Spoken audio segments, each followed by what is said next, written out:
diancam oleh seseorang yang tidak dikenal dari sosial media, terus tiba-tiba dikirimkan somasi fiktif yang dimana somasi ini telah terbukti tidak pernah terjadi dan orang ini juga tidak saya kenal sebelumnya. Terus udah gitu juga tiba-tiba si orang tersebut ini, suami istri ini, memiliki data pribadi saya beserta alamat dan nomor handphone kayak gitu.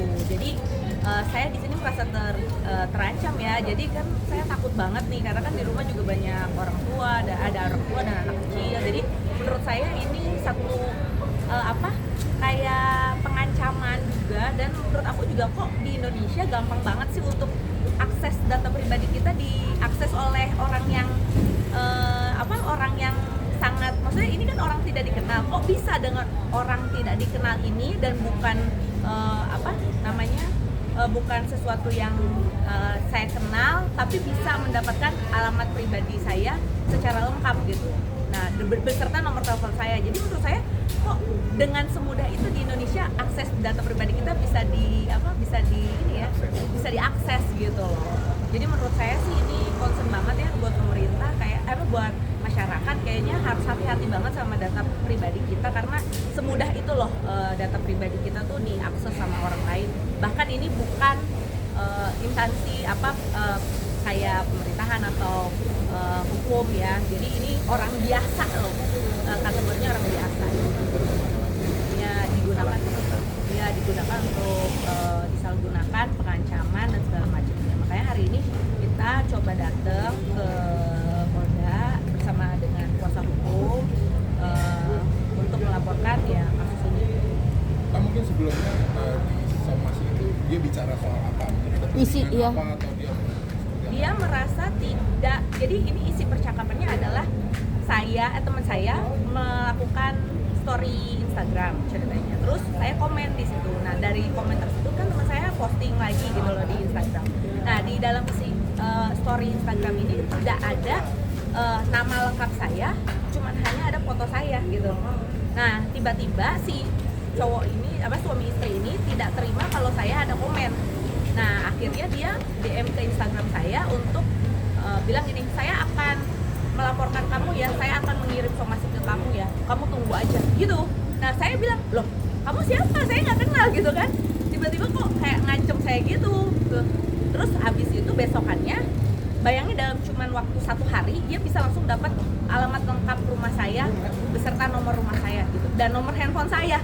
Padahal saya sama sekali literally ini nggak kenal orangnya. Tapi apa di story teman kakak itu memang menyinggung Astri ini atau seperti apa? Jadi mereka itu ada bermasalah, intinya mereka ada bermasalah. Aku cuman intinya komen bilang kok intinya aku ada komen lah tentang si cowok ini gitu. Nah, tapi si cowok ini merasa komenan saya itu menghina dia gitu loh. Padahal sebenarnya saya tidak menyebutkan nama loh di dalam komenan itu, dan itu juga kan belum tentu saya komen buat dia gitu. Karena kan saya emang nggak bertujuan komen buat dia. Nah, tapi dia merasa itu katanya saya menghina dia. Padahal itu tidak ada penyebutan kata sama sekali buat dia gitu. Nah, dia merasa itu katanya kamu udah intinya udah ikut campur ya dalam urusan ini dan segala macam. Akhirnya saya akan somasi kamu dengan pelaporan dan gitu dan segala macamnya. Nah, terus menurut aku kayaknya ini masalahnya cuma sepele gitu ya kan, kayak nggak mungkin banget sampai bisa dilaporin. Nah, tapi ternyata besokannya dia kirim somasi fiktif beserta kop surat lengkap dan mengatasnamakan seorang LBH gitu. Dan habis itu kita sempat chat ya, kita konfirmasi kita cek ke LBH-nya juga dan ternyata semua nggak pernah terjadi. Jadi tidak dibawa kuasa hukum tersebut. Iya, jadi pas kita cek bener nggak dia memberikan somasi ini, tapi ternyata mereka bilang enggak. Dan ya kop suratnya palsu, stempelnya palsu. Somasi itu di bulan apa? Baru sekitar berapa? Ya bulan Juli lah. Berarti di sini untuk menakut-nakuti kakak gitu ya? Iya betul. Ya tujuannya seperti itu ya. Dan klien kak saya yang merasa terancam nyawanya dan keluarganya karena di rumahnya kan ada orang tua, ada anak-anaknya yang masih kecil. Betul, dengan adanya somasi fiktif ini menunjukkan adanya potensi ancaman terhadap nyawa gitu. Nah, disinilah letak pentingnya perlindungan data pribadi. Di sini data pribadi sudah dilanggar, alamat pribadi sudah diakses oleh mereka, nomor telepon pribadi juga, dan kemudian disalahgunakan untuk mengirimkan somasi palsu. Somasi yang dibuat dengan cara pemalsuan gitu, yang digunakan terhadap klien saya untuk menakut-nakuti dan mengancam keselamatannya. Gitu. Makanya kita mengambil tindakan untuk melaporkan di Polda Metro Jaya. Nah, hari ini pasal apa yang diterapkan dan kira-kira berapa ancaman hukumannya? Untuk pasalnya kita pertama menggunakan pasal 45B Undang-Undang ITE, kemudian kita masukkan juga pasal 263 KUHP tentang menggunakan data palsu, denda maksimal 5 miliar setiap ayatnya. Kemudian untuk yang ITE itu denda pidana penjara maksimal 4 tahun, denda maksimal 750 juta, dan kemudian untuk menggunakan surat palsunya itu pidana penjara maksimal 6 tahun. Kak, tapi sebelumnya ada indikasi pernah kenal nggak sih sama orang ini kan? Tidak pernah sama sekali. Benar-benar orang yang saya tidak kenal di sosial media, mutual pun tidak. Jadi benar-benar orang yang tidak dikenal tiba-tiba dapat nomor pribadi saya, nomor WA saya, tiba-tiba dapat alamat rumah saya, itu juga saya kaget dari mana bisa diakses gitu. Jadi makanya kenapa saya pengen ngasih tahu juga nih ke masyarakat, kayak kita harus hati-hati banget nih sama data pribadi kita ya, karena orang biasa aja bisa akses loh, bisa punya akses untuk dapat data pribadi kita kayak alamat rumah, nomor WA dan segala macam. Itu bahaya sekali ya.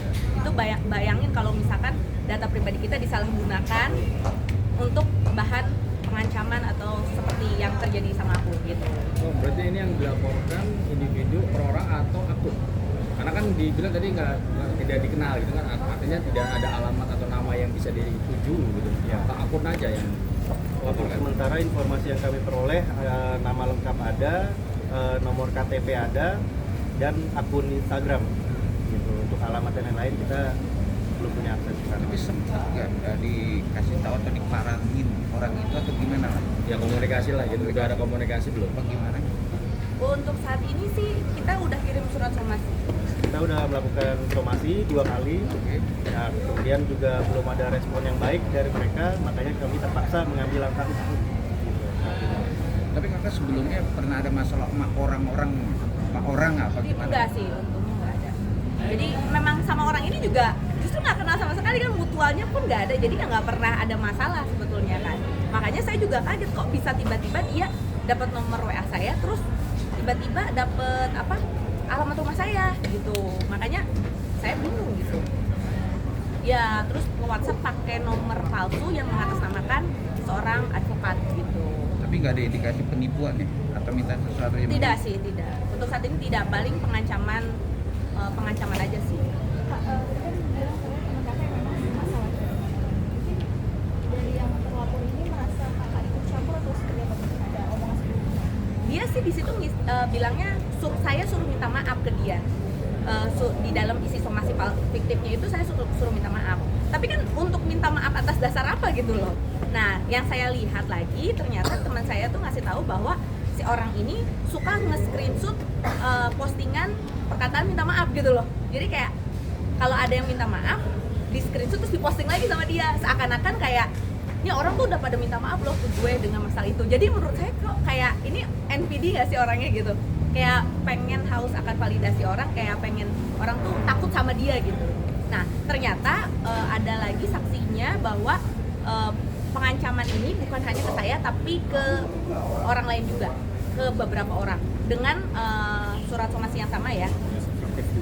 Iya, dengan yang sama semua isinya. Oke, kakak kan latar belakang kalau nggak salah DJ. Iya betul. Apa dengan kapasitas seorang DJ itu yang bisa mencemarkan nama baik kakak sendiri untuk neror kakak ini, ada sangkut pautnya nggak? Ya pastinya kan, karena di situ jadi aku ada tangkapan screenshotan itu istrinya si suami ini bilang siapa nih cewek, gue akan cari, gue akan laporin dan gue akan viralin. Nah itu bahasanya. Jadi menurut saya wah ini ada indikasi dia bakal mencemarkan nama saya dong gitu, karena kan di sini juga saya sebagai seorang influencer dan DJ juga kan akan merasa terganggu ya kalau misalkan memang ada berita-berita yang tidak baik terhadap saya. Tapi teman kakak itu kita nggak mungkin permasalahan itu dengan kasus ini apa? Itu masalah pribadi mereka sih ya. ya, tapi saya juga nggak bisa ungkapin di sini. Tapi orang ini di Jakarta atau luar Jakarta? Di Jakarta, kebetulan memang Pak Sutri ini udah dicek juga di Jakarta ya, di Jakarta. Suami istri? Suami istri, jadi suaminya yang somasi saya, terus istrinya yang mencari data pribadi saya. Kita duga Ya, kita duga seperti itu, karena ada tangkapan screenshotan di mana yang tadi saya bilang istrinya mau sengaja memvirali saya dan mau mencari data pribadi saya gitu. Dan Ini bisa disimpulkan apakah kamu bermasalah karena aku ngomong dari story-nya dan mereka menganggap menyindir mereka. Iya, betul, seperti itulah kurang lebih ya. Tapi saya juga kaget kenapa tiba-tiba dia bisa dapat nomor pribadi saya dengan lengkap dan alamat rumah saya itu. Yang saya merasa keberatan karena kalau dia mau jahat sama saya kan bisa aja ya. Maksudnya gimana gitu atau mau ngirim sesuatu kan saya juga ngeri gitu. Seperti itu sih. oke.